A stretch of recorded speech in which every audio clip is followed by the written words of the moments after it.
기독교 자살 사망자가 한 해 2,600명에 달한다고 해요. 왜냐면 2,600명이면은 엄청나게 큰 교회 하나 그냥 확 사라진다고 생각하시면은 조금 더 느껴지실 거예요. 이거 진짜 심각한 거잖아요. 그리고 또 목사님들도 예외가 아니라고 하는데 그래서 사실 더 안타깝기도 하고 놀랍기도 하거든요. 그러면 도대체 어떤 사례들이 있는지 목사님들께서 조금 얘기를 좀 해주셨으면 좋겠어요. 저희가 좀 알아야 될 것 같긴 하거든요, 이제. 사실은 2,600명이라는 숫자는 추정치라고 이야기할 수 있어요. 왜냐하면 아직도 기독교의 우리 한국 교회는 우리 교인들 중에 얼마나 자살하는지에 대한 통계조차도 내고 있지 않아요. 이게 더 큰 문제이죠. 우리 저 밑바닥에 그냥 숨겨둔 우리 아픈 진실이죠. 그냥 추정치로 약 2,600명, 목회자는 한 30에서 50명 정도. 그리고 많은 목회자들 중에 자살을 생각하는 생각 비율은 약 34% 정도. 그래서 자살에 대한 문제는 비기독교인과 기독교인의 차이가 거의 없고 또 목회자도 예외가 아닌 것으로 나타나고 있고 실제로 목회자들 속에 그런 사건들이 벌어져도 솔직히 언론에 나타나지도 않고 다 쉬쉬쉬하게 숨겨져 있는 진실로 다가오고 있는 것이 또 다른 또 아픔으로 다가오지 않을까 생각해 봅니다. 저는 사실 이 수치보다 훨씬 더 높은 수치일 거라고 생각을 해요. 왜냐하면은 교회 안에서 어찌됐건 간에 자살이라는 것 자체 그리고 우울증이라는 것 자체도 쉬쉬하거든요. 네. 저한테 이제 여러 진료를 하는 환경에서 여러 분들이 오시는데 목회자분들이나 목회자의 가족분들 같은 경우에는 본인의 직업이나 가족의 직업을 저한테 알려주지 않아요. 한참 지나고 나서야 저한테 이야기를 해줍니다.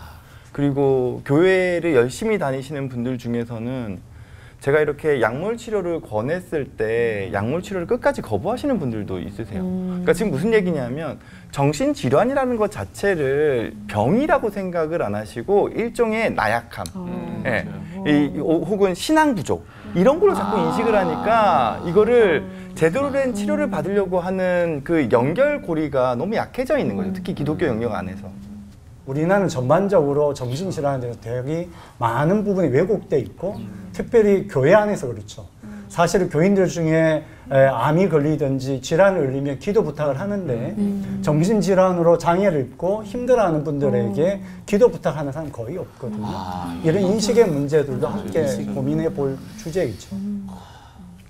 교회에서의 자살 이거를 부끄러워하고 아까 전문가들이 말씀하신 것처럼 근데 사실은 이게 굉장히 또 다른 자살의 빌미가 됩니다. 그러니까 예를 들어서 가장 고위험군의 자살군은 자살 유가족들이거든요.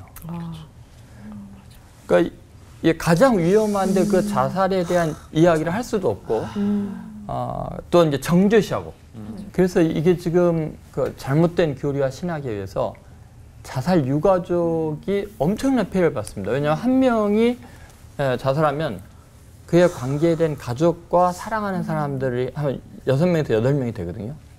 그러면 하루에 예를 들어서 뭐 하루에 37명, 40명 가까이가 자살하잖아요. 그러면은 유가족이 259명이 하루에 고위험군의 자살군이 생기는 겁니다. 1년에 13,500명 정도가 자살하면 그 자살 고위험군의 유가족이 거의 10만 명 가까이가 생겨나는 거예요. 그러면 이분들에 대해서 교회에서는 말도 못 그럴 정도로 더 심각하고요. 지옥 같다 이렇게.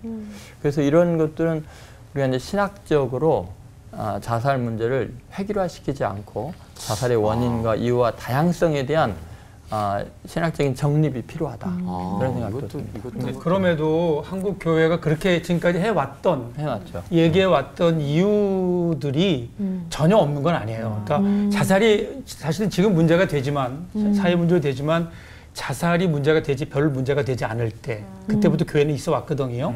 그런 상황 속에서 교회가 마치 옛날에 담배 피우면 지옥 간다. 뭐 술 마시면 지옥 간다. 그렇죠. 이런 차원에서 계몽 차원에서 쉽게 이루어졌던 것 같고 그러한 어떤 해석들이 있었던 건 사실이지만 이제는 한국 교회가 이 문제 앞에 조금 더 이 문제를 내어놓고 또 하나는 자살의 문제도 다양하거든요. 원인들이. 그중에 우리가 인정할 수 있는 것도 있지만 그렇지 않은 것들도 있잖아요.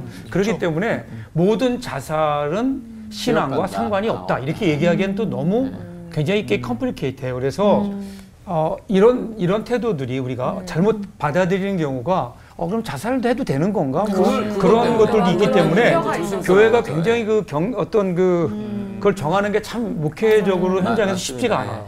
일단 현실적으로 우리가 봐야 될 것은 자살의 현상은 벌어져 있고 남은 자들을 우리가 어떻게 바라봐야 될지 그대로 오늘 말씀대로 우는 자와 함께 울려하면 예수의 마음으로 예수님도 그 시대에 나온 자들을 멀리하지 않으시고 그들을 품에 안듯이 그것이 그리스도의 마음일 것 같아요. 그 관점을 바라보는 게 중요할 것 같아요.